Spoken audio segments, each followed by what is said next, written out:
ராமானுஜதயாபாத்திரம் தீபக்தியாதிகுணார்ணவம் யதீந்திரப்பிரவணம் வந்தே ரங்கஜாமாதரம் முனிம் அகிலாத்மகுணாவாசம் அஜ்ஞானத்திமிராபகம் ஆசிரிதானாம் சுசரணம் வந்தே அனந்தாரி தேசிகம் ஸ்ரீமத் ராமானுஜாச்சார ஸ்ரீபாதாம் பூருஷத்வயம் சதுர்த்தமாக சந்தாரியம் அனந்தாரியம் அகம்பஜே. இன்னைக்கு அத்தியன உற்சவத்தில் நுழைஞ்ச உடனே அப்படி ஒரு ஆச்சரியமான ஒரு திருக்கோலத்தில் எங்கள் பெருமாள் இருக்காருன்னு பார்த்த உடனே அவர் சுவாமியை பார்த்து சொன்னேன், ரொம்ப ஆச்சரியமாக இருக்காரு. இந்த பெருமாளுக்கு நாச்சியார் திருக்கோலம் அப்படிங்கிறது ஒரு அசாதாரணமான திருக்கோலம். மற்ற கோயில்கள் மேலே பார்க்க முடியாது. எத்தனையோ தேவதைகள்லாம் இருக்கா, எத்தனையோ தெய்வங்கள்லாம் இருக்கா, விதவிதமான திருக்கோலங்கள்லாம் சாத்திப்பாங்க. ஆனால் நம்முடைய பெருமாளுக்கே ஒரு அசாதாரணமான திருக்கோலங்கிறது நாச்சியார் திருக்கோலம். அதுக்கு புராணத்தில் ஒரு விஷயம் இருக்கு, அதை வச்சு தான் அந்த மாதிரி செய்யலான்னு சொல்லலாம். திருப்பார்கடலை தேவர்களும் மசூர்களும் வந்து கடையறா வடவரை மத்தாக்கின்னு அந்த சிலப்பதிகார பாட்டு நமக்கு தெரியும்.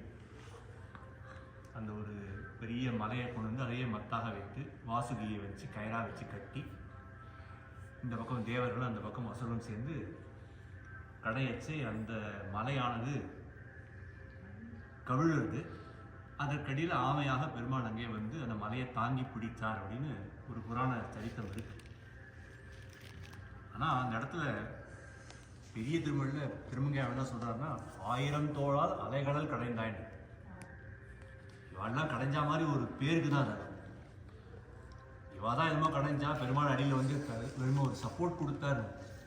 அந்த இடத்துல கடைந்ததே பெருமாள் தான். 1000 தோளால் அலைகடல் கடைந்தால் அரங்கமானவர் அமர்ந்தானே அப்படின்னு ஆச்சரியமான பாசம் அந்த இடத்துல வருது. அப்படி கடையும் போது அதில் பல விஷயங்கள் வெளியில் வருது. சந்திரன் வருது, ஆலகால விஷம் வருது, அமுதம் வருது, விண்ணவருக்கு அமுது வருது, பெண்ணமுதான தாயாரும் வராங்க. இவ்வளவு கடைஞ்சது எதுக்காகன்னு கேட்டால், அந்த தாயார் அங்கேருந்து எடுக்கிறத இவ்வளவு கடைஞ்சாராங்க. இதெல்லாம் சும்மா சைடு எஃபெக்ட்ஸ். இதெல்லாம் அவ்வளோதான். தாயாரை தான் பெறுவதற்காக தான். இந்த இடத்துல ஒரு சுயநலம் இருக்குன்ற பெருமாளுக்கு. ஏதோ பொது நலமாக செஞ்சார் அப்படிங்கிற மாதிரி காமிச்சா கூட, தனக்கு ஒரு விஷயம் ஒன்று தேடி எடுக்கிறதுக்காக, அந்த தாயாரை கடைந்து எடுக்கிறதுக்காக தான் பெருமாள் பண்ணான்னு சொல்லி எல்லாம் எல்லாத்தையும் கொடுத்துனே வரலாம். பெருமாள் எல்லாம் ஒருத்தர் ஒன்று எடுத்து கொடுக்குறேன், இது ஒன்று இந்த எடுத்துக்கோ, அதை எடுத்துக்கோ, ஆலகால விஷயம் வந்து சிவபெருமாட்டை கொடுக்குறேன், நீ வச்சுக்கோ அப்படின்னு.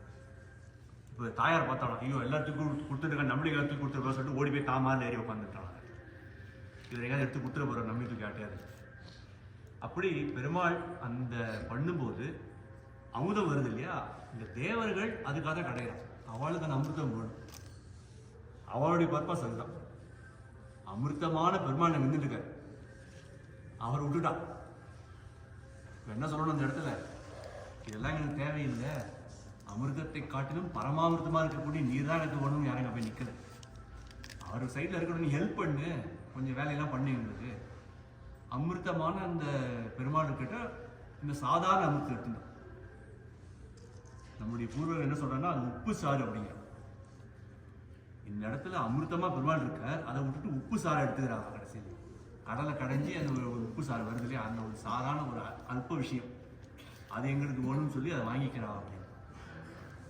அப்படி எடுக்கும்போது இந்த அசுரர்கள் அவ பார்க்குறா, ஐயோ நம்ம கிடைக்காம போயிட போறேன்னு சொல்லிட்டு அவள் இதை முதல்ல எடுத்துன்னு போகிறா சொல்லிட்டு தேவர்கள் பயப்படுச்சு. பெருமாள் என்ன பண்ணுற, அந்த மோகினி அவதாரம் எடுத்தாள்.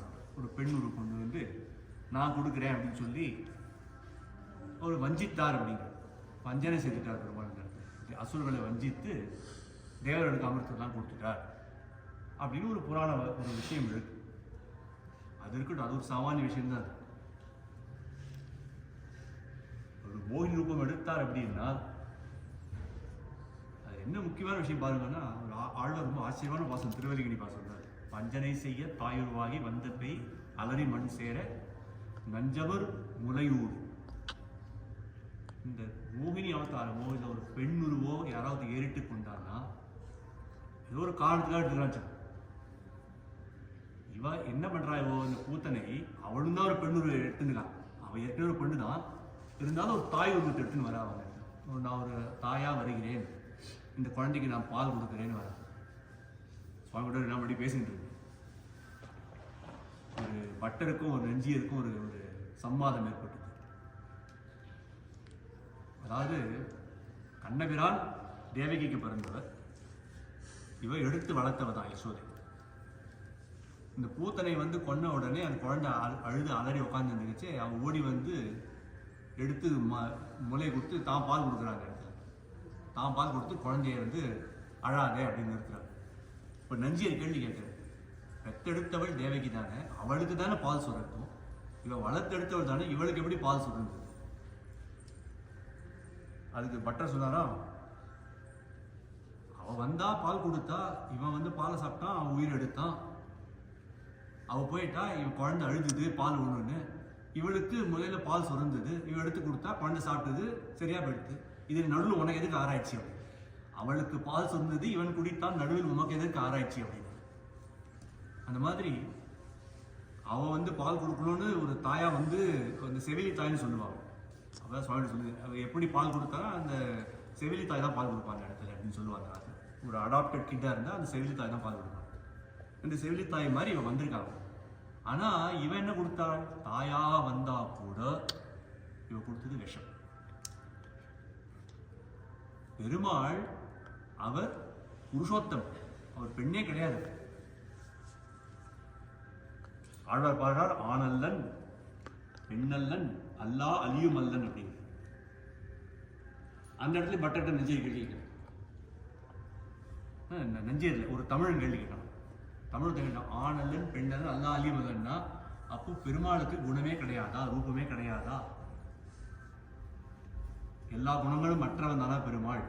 ஆணு இல்லைன்னு சொல்லிட்ட, பெண் இல்லைன்னு சொல்லிட்டீங்கோ, அலியும் இல்லைன்னு சொல்லிட்டீங்கோ, அப்போ பெருமாள் நிர்குணனான்னு கேட்கும்போது அவர் சொன்னாராம், பட்டர் தமிழா கவனி, இந்த இடத்துல ஆண் அல்லது பெண் அல்லது அல்லா அலியும் அல்லதுன்னு சொல்லல பாட்டு.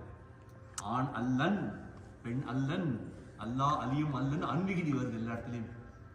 அன்விகிதி வந்ததுனால இந்த உலகத்து ஆண் அல்லன், இந்த உலகத்து பெண் அல்லன், இந்த உலகத்து அலியும் அல்லன், அவன் புருஷோத்தமன். அவன்தான் பரம இருக்கவே ஆண் மகன் சொன்னா அவன் தான். நாம் எல்லாம் பெண் மக்கள்னு சொல்றோம், நம்ம சமுதாயம் அதான் சொல்றோம். இந்த உயிர்கள் எல்லாமே பெண்கள் தான். பெருமாள் ஒத்ததான் ஆண்மகன். அப்படி இருக்கச்சே அவன் பெண் வேடம் தரித்து வந்தால் இவ பெண்ணு தான் தாயாவரா? அவளுக்கு ஆனா என்ன கொடுக்கும்? நெஞ்சுதான் கொடுக்க முடியாது அவள. பெருமாள் வர, அவர் புருஷோத்தமன், பெண் வேடம் எடுத்து வந்துட்டார், அவனை கொடுக்கிறார், அஞ்சுவை அமுதம் அண்டளித்தான். பெருமாள் அப்படி பெண்ணா மாறி வந்தான்னா அந்த பெண்ணான தன்மை பூரணமா இருக்கு. எப்படின்னா, எப்படி ஒரு தாயானவள் அமுதமாக தன் குழந்தைக்கு பாலை கொடுப்பாளோ அது போல அமுதத்தையே கொடுக்கிறார் பெருமாள். அஞ்சுவை அமுதம் அண்டளித்தாள். அவள் தாயா வந்தா அவளால் நஞ்சுதான் கொடுக்க முடியுது. இவள் தாயாக வந்தால், இவர் வந்தார்னா அஞ்சுவையே கொடுக்குறாரு. அஞ்சுவைனா அது வேடிக்கை சொல்லலாம். அம்சுவைனா அழகிய சுவைன்னு சொல்லலாம், அஞ்சு சுவைன்னு சொல்லலாம் வச்சுக்கோங்க. அஞ்சு சுவை சொல்ல 4 பெருமாள் இருக்கார். திருவிக்கு இந்த படமாக போட்டுருக்காங்கப்பா. அஞ்சுவை அமுதம் அண்டளி தலை போட்டுட்டு ஸ்ரீரங்கம், திருப்பதி, காஞ்சிபுரம், திருநாகம் போட்டு 5ஆவது பாஸ்டாக வச்சுக்கலாம். அப்படியே வச்சுக்கலாம். இந்த திருவிக்கணிலே 5 குழந்தை 5 பெருமாள் இருக்கார். திருவிக்கணிலே அந்த பாஸ்டார் இருக்கார், நரசிம்மர் இருக்கார், ரங்கநாதர் இருக்கார், ராமர் இருக்கார், வரதர் இருக்கார். இந்த அவள் 5 வேணும் வச்சுக்கலாம். இல்லை அழகிய சுவை, அவன் பார்க்க பார்க்க அப்போதைக்கு அப்போதே 6ஆவதும் தான், எப்போவுமே சுவையாக தான் இருக்க. அப்படி ஒரு ஆச்சரியமான ஒரு அவதாரம் அது. அது பெருமாள் திருக்கோலம் அன்னைக்கு என்னைக்கோ சாத்தின்றார், நமக்கு தெரியாது. நம்மளாம் பார்த்துருப்போம், நம்மளாம் அசுர கோஷம் இருந்திருப்போம் அந்த சமயம். என்ன மறந்து போயிடுச்சு நம்மளுக்கு, அவ்வளோதான். பெருமாள் அந்த அழகாக வந்தாலும் நான் கவனிக்கலை, விட்டுட்டோம் கோட்டை. அவர் என்ன பண்ணுவாள், இந்த அளவுக்கு நமக்காக என்ன பண்ணுறாரு, இந்த மாதிரி திவ்ய தேசங்களில் அந்த திருக்கோலம் சாத்திக்கிறார். அப்படி சாத்திட்டு அந்த நாச்சியார் திருக்கோலத்தை நமக்காக காட்சி அளிக்கிறார். அப்படின்னா அதுவே ஒரு ஆச்சரியமான ஒரு அனுபவம் இருக்குது. ஸ்ரீரங்கத்தில் பெருமாள் நாச்சியார் திருக்கோலம் சாத்தின்னு இருக்கார். ஒரு பட்டர் வர உள்ள வந்து பார்க்குறாராம். பெருமாள் கேட்குறாராம், பட்டரே எப்படி இருக்கு திருக்கோலம் இன்னைக்கு அப்படின்னா. ரொம்ப ஆச்சரியமாக இருக்கு, ரொம்ப அழகாக இருக்கு அப்படின்னா. சரி, அப்படியே தாயார் மாதிரி இருக்கேன் நான், கிட்டத்தட்ட தாயார் மாதிரி தான் இருக்கு, ஆனால் ஒன்று லேக்கிங் அப்படின்னா. கருணை விழி விழிக்க ஒன்றாது. நீ எவ்வளோதான் ட்ரெஸ்ஸு போட்டுக்கோ, நீ என்ன வேணா அழகு பண்ணிக்கோ, தூரக்கேன்னு பார்த்தா தாயார் மாதிரி தான் இருக்கு.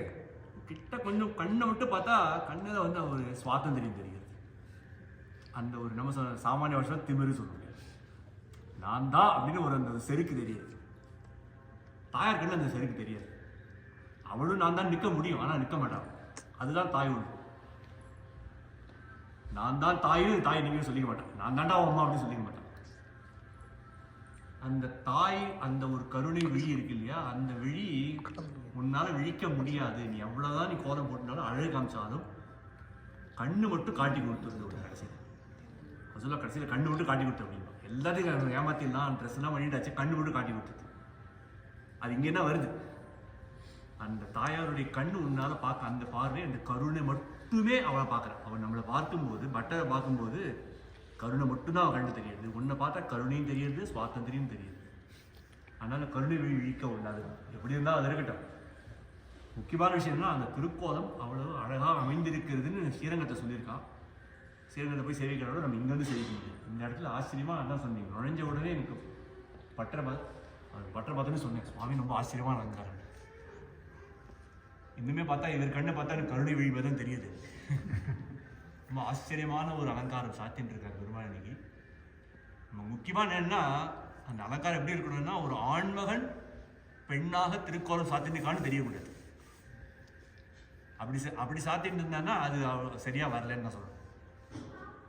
புருஷோத்தமான பெருமாள் இன்னைக்கு நாச்சியாரா திருக்கோலம் சாத்திருக்காரு நம்ம நினைச்சிட்டோம்னா அது சரியில்லை. நாச்சியாரே இருக்கான்னு நினைக்கணும். பார்த்தால் தாயார் தான் இருக்காங்க. ரொம்ப விட்டு பார்த்தா ஒரு வேளை அப்போ கண்ணை போய் பார்க்கணும். ஓஹோ, கண்ணை பார்த்தா தெரிஞ்சு போயிட்டு தாயார் இல்லை பெருமாள். அந்த கண்ணை திருக்கண்களை பார்க்கும் அளவிற்கும் நமக்கு தாயார்னு தெரியக்கூடாது. அப்படி இருக்குன்னு நினைச்சிருக்கோம். அப்படிதான் இன்னைக்கு ஆச்சரியமா சாத்தின்னு இருக்கார். பட்டருடைய அந்த கைவண்ணம் அது பெருமாள் சாதிக்கிற லாபம், அது ரெண்டும் சேரணும். பட்ட சொல்ல நான் ஒன்றும் பண்ணல, பெருமாள் தான் இருக்கட்டும். நம்ம பராசப்பட்டாலும் சரி, சதீஷ் பட்டரா இருந்தாலும் சரி, அது எந்த பட்டரோ பராச பட்டர் வந்து ஒரு புரோஹித் தான் பண்ணார், அலங்காரம் சாத்த மாட்டார். அது அந்த பட்டருடைய கைவண்ணம் அந்த லாபம் அது சேரும்போது ரெண்டுமே ஒன்றா சேரணும். அது சேரும்போது தான் அந்த மாதிரி ஆசையாகும். அப்படிதான் இன்னைக்கு அமைஞ்சிருக்கு. சுவாமி சொன்னா 10 நிமிஷம் மேலே பேசினா அந்த நிறுத்தினத்தோடு Satish Bhattar I'm sure will add something to this. நமக்கு அந்த ஒரு சேவை இன்னைக்கு கொஞ்சம் எனக்கு தேவன் அசௌகரியமாக வந்து வர முடியாதுன்னு நினைச்சுதான் இருந்தேன். இருந்தாலும் பரவாயில்லன்னு வந்தேன். வந்தோடைய பயனை அடைந்தேன். அப்படியே பண்ணுறேன்.